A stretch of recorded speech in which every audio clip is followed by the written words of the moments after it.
I'm Luca Giliberti, contributing writer at Gold Derby, and I'm joined today by Brie Larson, who is a two-time Emmy nominee this year as the star and executive producer of Lessons in Chemistry.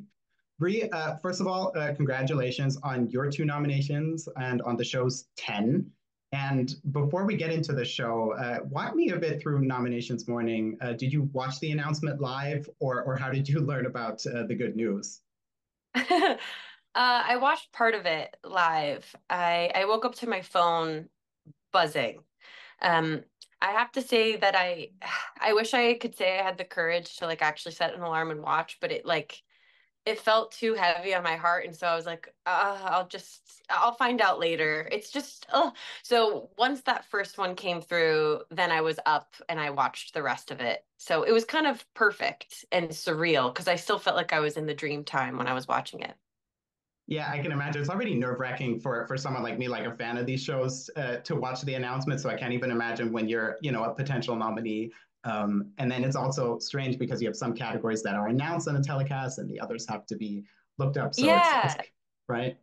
exactly. Yes. And so then I had things happening on my phone, people texting me things, but then I'm also still watching it live. And then people start calling you, your mom's calling you, everybody wants to talk. And it was like, but I did get to take like a moment once it all kind of settled down and I just sat outside and um, got to just have a moment with it myself before I jumped into the rest of it, which it's so important, I think. Those are the things Yes. that no matter what is going on in life, I've learned that to take 5 minutes to like let it organize for yourself before you jump into the whirlwind of how everybody else feels is it's good. That is so, so important. And I'm glad you said that. But let's jump into the show.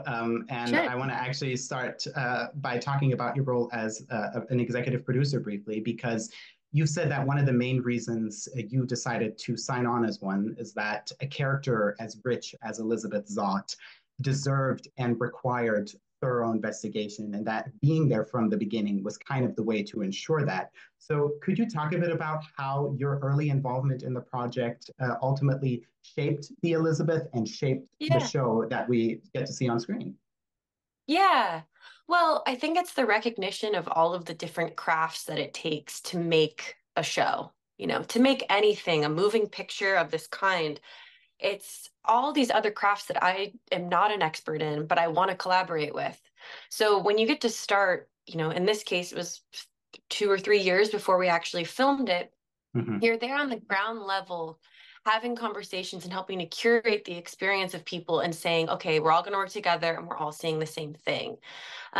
So when you think about not just, I'm playing this character, but what if her apartment didn't match what I'm doing? Or what can I learn from our production designer about this character, about how she might organize her kitchen that might help inform the character in ways that I don't think that way. So it was sort of just this full immersion, I think, in the Mm-hmm. entirety of the experience. And it also makes everybody else around you really buy in. And when you're doing things like, it was a very advantageous show, the amount that we were trying to do and the quality that we were trying to do and the amount of time meant that we had extremely long hours. But it Mm-hmm. was the good kind of hard. It was the kind of hard where it's just like, wow, we're doing something really difficult, but it's not because anybody was a jerk or didn't want to be there. It was just, and I think when you have this cohesion between cast and crew, Right. this show was the first time that I was really putting this to the test of this idea, this thing that I've seen, because I've been on sets my entire life. And I feel like there's this real unspoken divide, and it comes from the phrase cast and crew, which I would really love to do away with. I'd love to just be like Yeah. crew. And when I'm number one on a call sheet, I consider myself the department head. And by doing that, it allows you to expand your understanding of what your job as an actor is. It's not just for me, it's not just for playing that role, it's for setting the table for a certain experience for everybody to feel comfortable and to do their best. So when you have, in this case, you have me going back and forth between the cast role and the crew role, I think that also creates a good spirit between everybody involved. Yeah, absolutely. I think what you've said about the counterproductiveness of distinguishing between cast and crew is so important because, like you were saying, on no project, just one element, it won't work without all the other elements. It really is a team effort. As they say, it takes a village, doesn't it? So I I mean, think it's it's, just like literal. I mean, that's to yeah. me, it's just like literal. It's like Hmm. if I give the I could give the performance of my life and there's no camera on it, then did we make it? You know, if we have raw footage without an editor, what is that? If we do incredible sets with that, we do incredible scenes without proper sets or proper hair and makeup, especially when you're Hmm. doing something like this that is a period piece, it requires so much thought. And so to me, it's the Yes. part that makes me feel connected and like I love this job is for that reason. And so it makes perfect sense to really bring that in from the beginning. Yeah, absolutely. And then let's actually dig into the character of Elizabeth. And I kind of want to start with her backstory that we see in episode 6, because it gives us so much information about the character, including, the potential origin of her love of chemistry, since her father notably refers to it as the great magic. But how much of her eventual pursuit of chemistry do you think is a result of that idea that it is real magic versus her finding a way to escape from or find an alternative to her father's and her family's worldview? Because we know that she, cuts her parents out of her life at one point. So Mhm. what's your take on that? It's a great question and one that I haven't been asked yet. And I think that that dichotomy, whatever that answer kind of shakes out to be, is really a huge part of the fabric of what makes up this show, is the conversation between our quest for mystery, how we solve that mystery. And for some, you go to religion, for others they go to science, and then there's of course everything in between. And so I think she comes from this unique background of seeing what her father is doing and seeing what is not correct about that, which I think in some ways it's inevitable, like that sort of pushes her, and that's how life goes. I don't know if she would have been a scientist without it. Maybe she was always destined to, but that was part of what made her pushed her in certain directions and want to get into abiogenesis. It's like that's the fun of life. Yeah. I'm sitting here talking to you as an actor. I wanted to be an actor when I was 7 years old. How much of that is based upon the film and television I watched as a kid, and my ability to dream because I was introverted. It's like the Yeah. life has this way of having this minutia that we just can't fully unpack. But I think that play, and that's what is a huge arc. The bigger arc, I think, for Elizabeth in this show is her love of science and wanting to know why we're here and what our purpose is. Yes. And she so badly wants to quantify it. But the thing that really takes her for a ride is love. And there's no scientific experiment for love. It's just something that exists and is there, and it takes you where it will. And so I think it's her sort of letting go of that grip and understanding that Mhm. as much as she has this thirst for knowledge, there's this big thing that she will never really know, but she sort of succumbs to and allows this life to romance her in the end. Absolutely. And that's a perfect segue to my next question, because what the backstory really helps us understand is Elizabeth that we then meet, at the beginning of the show. She is someone who has built this protective shield. She is someone who has her walls up. She has trust issues, as anyone with her experience would have. And that's until she meets Calvin, of course, and is forced to start dealing with her emotions and is forced to start doing something she hasn't necessarily done. But it's not like she's suddenly just pouring out her emotions all of a sudden. That wouldn't make sense for the character. So, could you talk a bit about charting her emotional journey in those first 2 episodes and knowing when to lay bare some of her emotions and when to hold it back? Because I know I've read some interviews where you said that was very challenging for you to know when to do it. Yeah. Yeah, the holding back was, yeah, a huge challenge for me, unexpected. Those are the types of things that become very fun when you're on set. We're like, oh, in the years that I've thought about this, I did not think about this like glaring issue of like how it would feel to bottle up your emotions. Um, I felt so lucky that with this whole situation we had with these beautiful sets and beautiful actors, I felt so swept up in what we were doing. It was very easy to drop in and be in it as her. And I had spent so much time thinking about her and being with her that it was very easy to slip into those shoes. And so the real choice was just like feeling it all close to my chest. Mm-hmm. And it's really a lot longer than you'd like to admit that it kind of just like opens up just the littlest hair. Um, and you just are doing that dance. There's always multiple different takes that you do it, and some of it is found in the edit when you're sort of trying to track these nuances. Mm-hmm. I'd say that in terms of fully opening her up. The first two episodes where you're watching these two very unlikely, specific, sort of guarded individuals fall in love, that felt like there was a lot of care, a lot of thought, and a lot of stress put on that. Because how do you explain when you fall in love? And it's like we could sit and talk about that for hours. Everybody Oh has yeah. their way of doing it, and we wanted to do it in a way that felt honest to them. And so I really feel like we got it. There's certain moments that Yes. happen. I think the cafeteria moment Mm-hmm. was like, that was pretty early on, and that felt like a huge moment. Like once we kind of got that, you feel like, okay, I know where we're going and how we do this. Because for me, it was like, okay, I'm juggling all the science knowledge that is like harder for me to say. And also talking about it with this enthusiasm and passion and the food and the thing. And once that kind of flows, you have these key moments where you're like, okay, we've got this. Like we know what we're doing. Yeah, I think what the show really captures so well is how strange love is and how weird it is to do. I don't think anyone would say that it's easy to deal with that emotion. It's so you can't control it, right? And it's just it does something to your body and to your mind that you can't explain, and that's especially difficult for people like Calvin and Elizabeth who are so used to having a formula for everything. So I just love seeing that journey in those first two episodes. Thanks. Um, Thanks. yeah. Thanks. And that was like the big interest in telling this story is I realized that, love representation is kind of few and far between. I Mhm. realized that in watching things, I wasn't seeing what it was like, what my personal experience was like falling in love or falling out of love, that it's messy and complicated and it's not as Yes. simple. And I think when you're trying to do a film or it's much easier to try and create these markers. But with this show, we were like, can we have the confidence to not do it like that? Can we Mhm. just let it live as it is? Yeah, and it's so great that you did that. And then after Calvin dies, that's when we kind of see Elizabeth in her most emotive state. I would say when she's dealing with the death, when she's dealing with her pregnancy, with early motherhood eventually, and everything else that she's dealing with in those third and fourth episodes. And there's just so much grief and so much anger, especially anger that she's carrying around with her.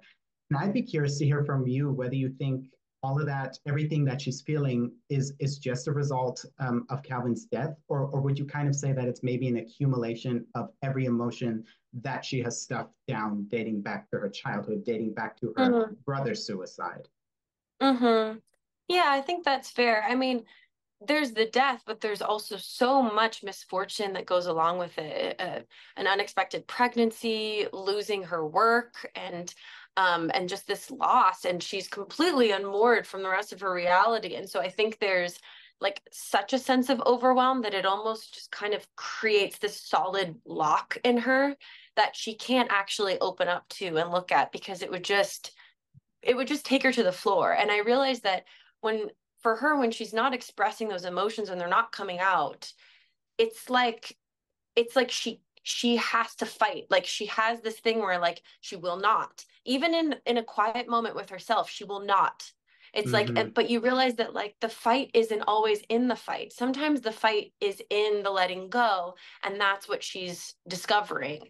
And I was like so grateful. You learn these like little bits of wisdom about like the human connection through these characters sometimes, and that was one that I was like, oh my gosh, I do that too. Not to the same extreme as her, but I definitely push my emotions to the side because that's what we do. When you're a Yeah. parent, when you have a job, we don't all just like show up and are like jelly every single day. We go like, I have this task, I need to do it. But then at what point have we gone so far with it that we don't even know how to connect with ourselves and go, oh my gosh, this Mm-hmm. hurts. Yeah. And who's going to console her? So it's it was a really dark and hard and also pleasurable experience doing specifically episode 3 just because Mm-hmm. I was alone. It was, my scene partners were an infant, a dog, and a frog. So it was an interesting experience to sort of meditate and what that grief feels like through these creatures. And I've had incredible transcendent experiences with humans, and to have like a transcendent experience with a dog was like amazing. There was a That, moment where I really felt like Gus, who played 630, was like really in it with me, and I was like, wow, if I lost it, or is this really possible? And I think that's why that episode works, right? Because I think when people hear, oh, the episode's narrated by a dog and it's so, in many parts focused on a dog, they'd be like, is that going to work? But Yeah. you get into it so quick, it works almost immediately. And I really like that Lee Eisenberg and the other writers kind of took that approach for this Yeah, episode, especially this exactly. episode. It's so effective in the aftermath of Calvin's death. So So glad. Thank you. yeah. And something that's also fascinating about Elizabeth, at least in my opinion, is how open she also is. I think, kind of like Calvin, she isn't completely set in her ways, which isn't something you necessarily expect from her when you first meet her. Maybe because she's a scientist, I don't know. She might challenge your beliefs, your practices, your ideas, but she'll at the very least have an open ear and welcome them, which is kind of interesting given her past. Mhm. Do you think that openness kind of comes from the lack of openness that was maybe shown to her brother, or do you think that's how she's kind of always been? I think it's the incredible contradiction and dichotomy of being a person. And and so although she has her beliefs, I think she has to be open in her career. Like that's part of it is Mm. you have an understanding, you have a hypothesis, but you're also open to being wrong. And if that's what your true passion is and what your profession is, it makes perfect sense to me that that would then extend outwards. And again, I think it's these beautiful courtesies that we can allow each other, like her relationship with Harriet is so Ah, beautiful. And part of what I love about it is that they don't agree on every single thing, but they do have enough love and respect for one another to call each other out when something's gone too yes. far. But also, Harriet has this love of the church that Elizabeth doesn't. But you hear in little moments that she's like, we don't shame people for that. That doesn't have to be our Exactly. thing. But and I think that's just a beautiful courtesy for her to offer to her child and just to this life. Hmm. And you mentioned about her, how about being wrong, how that's just part of everything. And I think that's such an important point because what I also realize is that that Elizabeth is very open to criticism, and she quickly acts upon when she realizes or someone points out that she made a mistake. We see that when all the non essential Separate Six employees are suspended because of what Elizabeth does on air, the stunt that she pulls. We see it when Harriet calls out her ignorance of racial discrimination in the U.S. Sometimes she may need someone to like point out her fallibility or a mistake that she makes, but when they do or when someone does, she acts immediately because she seems to really just care about the people in her life, right? Yes, wow. You really picked up on all my little secrets that I hide and everything. Yes. So I think that concept is what it means to be an adult.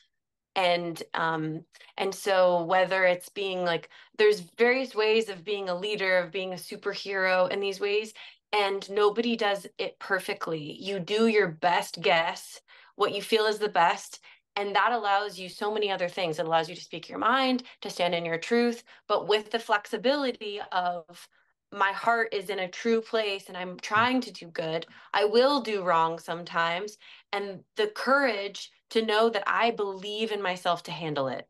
Like that's how I personally live my life, which is having the confidence to know that if I offend someone, if I hurt someone, that I have the courage in myself and the heart to be able to express that and apologize allows me a certain independence and maturation that is like, it's beautiful and it's vulnerable and it's beautiful. And so Elizabeth has that as well, which I think is another really important characteristic of this, of to not be so rigid, but to go, okay, I know that I did wrong, but I know that what I want is good. And so Mm-hmm. I'm going to figure out how to make that right. You can learn so many life lessons from this show. I think that I'm has to be a glad. takeaway. Yeah, and that kind of takes me to my final question because I do really want to end with what I think is the main theme of the show, or one of the main themes, which is that surprise in life can be as rewarding as it is terrifying, and that life kind of only makes sense in hindsight when you look at it in hindsight. Yes. And I like that that's Yes. kind of passed on from character to character on the show, right? Because Curtis passes on that idea to Calvin, who then kind of passes it on to Elizabeth. But at what point do you think Elizabeth actually embraces this idea fully? Is it not until that final scene in that classroom where she's giving that speech, or would you say it's much earlier than that? Well, I think these things happen slowly and it's in a loop for her. And it certainly happened before then, probably in a moment that we didn't see in the show, but it's hit her in a way that then she has a way of quantifying it and presenting it to students. And if she's anything like me, I would say it's a thought that comes to her and it's probably a year or years of pressure testing it, thinking about it before she goes, okay, this is true and this is what I'm going to teach in my class. And I will also preface this all or end this, I guess, by saying that I don't believe that when you learn a lesson, you just learn it and it's done. I believe that Mm, if we can imagine Elizabeth going on, there's going to be many more times where she forces something where she, and then she's like, wait a minute, I learned this already. You know, that's just how life goes. It will continue to show it to us until we really, really get it. absolutely. And that is such a perfect note for us to end on. Brie, thank you so, so much for walking me through the show, for walking me through Elizabeth. Congratulations on your nominations and on the show's nominations Thank you again. And so much. Absolute pleasure talking with you. It's like you could teach a master class on it. You didn't even need me. You got it. well, thank you so, so much, Brie. Thank you. Hey, thanks so much. Have a good day.